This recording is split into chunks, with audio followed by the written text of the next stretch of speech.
Hello നമസ്കാരം, welcome to my YouTube channel. ഇന്ന് ഞങ്ങൾക്ക് കുറച്ച് നെത്തോലി മീനാണ് കിട്ടിയിരിക്കുന്നത്. ഇത് ഞങ്ങളുടെ നാട്ടിൽ നെത്തോലി എന്നാണ് പറയുന്നത്. കൊഴുവ എന്ന് പറയുന്നത് ഈ മീനാണെന്ന് എനിക്കറിയില്ല. ഇത് സാധാരണ നമ്മൾ തേങ്ങ അരച്ചൊക്കെയല്ലേ വെക്കുന്നത്. ഇന്ന് ഉള്ളിയും തക്കാളിയൊക്കെ ഇട്ട് വഴറ്റി വേറൊരു രീതിയിൽ വെച്ച് നോക്കാമെന്ന് വിചാരിച്ചു കേട്ടോ. എങ്ങനെയാണെന്ന് നോക്കാം. അതിനായി ഞാൻ ഒരു പാത്രം അടുപ്പത്തേക്ക് വെച്ചു. കുറച്ചേറെ വെളിച്ചെണ്ണ ഒഴിച്ചിട്ടുണ്ട് കേട്ടോ. എന്നിട്ട് അതിൽ കടുക് ഇട്ടു, കറിവേപ്പില ഇട്ടു. കടുകെല്ലാം നന്നായിട്ട് പൊട്ടിയ ശേഷം നമ്മൾ അരിഞ്ഞു വെച്ചിരിക്കുന്നത് സവാള ഇതിനകത്ത് ഇട്ട് കൊടുക്കാം.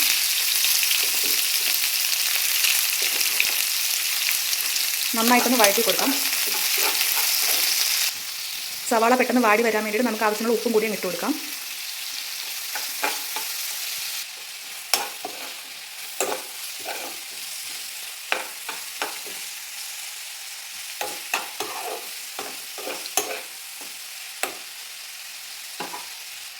കുറച്ച് സമയം നമുക്കൊന്ന് അടച്ചു വെച്ച് കൊടുക്കാം. തുറന്ന് നോക്കാം. ഉള്ളിയൊക്കെ ഒന്ന് വഴണ്ട് തുടങ്ങിയിട്ടുണ്ട്. ഇനി ഇതിലേക്ക് കുറച്ച് വെളുത്തുള്ളി ചതച്ചതും പച്ചമുളക് അരിഞ്ഞ് വെച്ചിരിക്കുന്നില്ലേ അതും കൂടി ഇട്ട് കൊടുക്കാം. നന്നായിട്ട് ഇളക്കി കൊടുക്കാം. കുറച്ച് സമയം കൂടി ഒന്ന് അടച്ചു വെച്ച് വേവിക്കാം.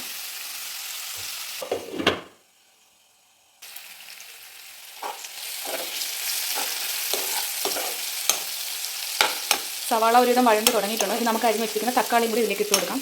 ഇങ്ങനെ ഒരു വലിയ സവാളയും 1.5 മുറി തക്കാളിയാണ് എടുത്തിരിക്കുന്നത്.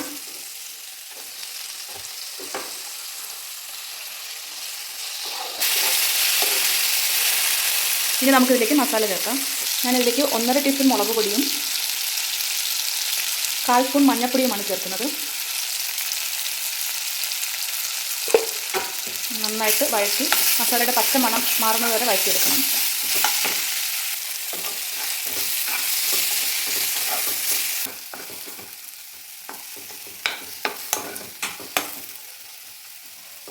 മസാല എല്ലാം നമ്മുടെ ഉള്ളിലും തക്കാളിയിലൊക്കെ പിടിച്ച് നന്നായിട്ട് ഉടഞ്ഞു വന്നിട്ടുണ്ട്. ഇനി നമുക്ക് ഈ മസാല ഒന്ന് ഒതുക്കി വെച്ചിട്ട് കുറച്ച് നടുക്ക് ഭാഗം കുറച്ചൊന്ന് ക്ലിയർ ആക്കി എടുക്കാം. ഇവിടേക്ക് നമ്മുടെ കഴുകി ആക്കി വെച്ചിരിക്കുന്ന നെത്തോലി ഇട്ട് കൊടുക്കാം. ഇനി മസാല കൊണ്ട് ജസ്റ്റ് ഇതിനൊന്ന് ഒതുക്കി വെച്ചിട്ട് ഒരു കുറച്ച് സമയം, ഒരു 5-10 മിനിറ്റ് നേരത്തേക്ക് നമ്മൾ ചെറിയ തീയിലിട്ട് ഒന്ന് വേവിച്ചെടുക്കാം. അടച്ചു വെച്ച് വേവിക്കണേ.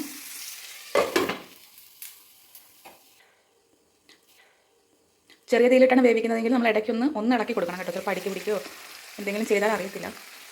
പിന്നെ നിങ്ങൾ നെത്തോലി ഇടുമ്പോഴത്തേക്ക് മുള്ള് കളഞ്ഞിടുകയാണെങ്കിൽ അതാണ് ഏറ്റവും നല്ലത്. എനിക്കിപ്പോൾ സമയമില്ലാത്തതുകൊണ്ടാണ് ഞാൻ മുള്ള് കളയാതിട്ടത്. മുള്ള് കളഞ്ഞിട്ടിട്ടാലാണ് കഴിക്കാൻ നല്ല ടേസ്റ്റും.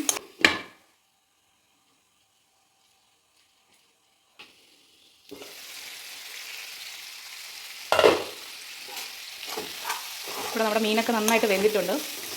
ഇനി നമുക്ക് ഒരു 1/2 ടീസ്പൂണോളം കുരുമുളക് പൊടി, നമ്മുടെ എരിവിനനുസരിച്ചാണ്. തോനെ എരിവ് വേണമെന്നുള്ളവർക്ക് ഇനിയും ഇട്ട് കൊടുക്കാം കുരുമുളക് പൊടി. ഞാൻ കുറച്ച് ഇട്ടുള്ളൂ. ഇപ്പോൾ തന്നെ മുളക് പൊടിയൊക്കെ ഒത്തിരി ആയിട്ടുണ്ട്. ഇവിടെ ആർക്കും അധികം എരിവ് വേണ്ട, അതുകൊണ്ട് കുറച്ച് കുരുമുളക് പൊടി ഇട്ടിട്ടുള്ളൂ.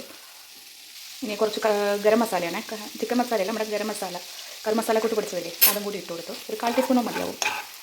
നന്നായിട്ട് ഇളക്കി കൊടുക്കാം. ഇനി നമ്മുടെ എരിവും ഉപ്പും എല്ലാം ബാലൻസ് ചെയ്യാനായിട്ട് കുറച്ച് പഞ്ചസാര, ഒരു 1/4 ടീസ്പൂൺ പഞ്ചസാരയും കൂടി ഇട്ട് കൊടുത്തു. നന്നായിട്ടൊന്ന് ഇളക്കി കൊടുക്കാം. പഞ്ചസാര അത്ര ഇട്ടു എന്ന് എഴുതി മധുരിക്കത്തൊന്നുമില്ല കേട്ടോ. ആ എരിവും പുളിയും ഉപ്പും എല്ലാം ഒന്ന് ബാലൻസായി വരത്തുള്ളൂ. അവസാനമായിട്ട് നമുക്ക് കുറച്ച് മല്ലിയിലയും കൂടി ഇട്ട് സ്റ്റൗ ഓഫാക്കാം. ഇത് നമ്മുടെ വീടുകളിൽ പിടിക്കുന്ന മല്ലിയിലയാണ്. അതിന് ഭയങ്കര മണമായത് ഞാൻ 2 തണ്ട് മാത്രമേ എടുത്തിട്ടുള്ളൂ. മറ്റേ മല്ലിയിലാണെങ്കിൽ കുറച്ചും കൂടിയൊക്കെ ഇടാം, എന്നാലേ ഒരു മണം നന്നായിട്ട് കിട്ടത്തുള്ളൂ. നന്നായിട്ട് ഇളക്കി നമുക്ക് സ്റ്റൗ ഓഫാക്കാം. അധികം ഇട്ട് ഇളക്കി മീനൊന്നും അങ്ങനെ അങ്ങ് ഉടയ്ക്കേണ്ട കാര്യമില്ല കേട്ടോ. ഇങ്ങനെയാണ് ഇരിക്കുന്നതായിരിക്കും നല്ലത്. അപ്പോൾ നമ്മുടെ കറി ഇവിടെ റെഡി ആയിട്ടുണ്ട്. ഇതിനെന്തോ പേരിടണമെന്നൊന്നും എനിക്കറിയില്ല. ഇത് പക്ഷേ ചോറിനോട് മാത്രമല്ല കേട്ടോ, ചപ്പാത്തിയുടെയും ബ്രെഡിൻ്റെ കൂടെയൊക്കെ കഴിക്കാൻ നല്ല ടേസ്റ്റാണ്. എല്ലാവരും ട്രൈ ചെയ്ത് നോക്കണേ. വീഡിയോ ഇഷ്ടപ്പെട്ടെങ്കിൽ ലൈക്ക് ചെയ്യുക, സബ്സ്ക്രൈബ് ചെയ്യുക. താങ്ക്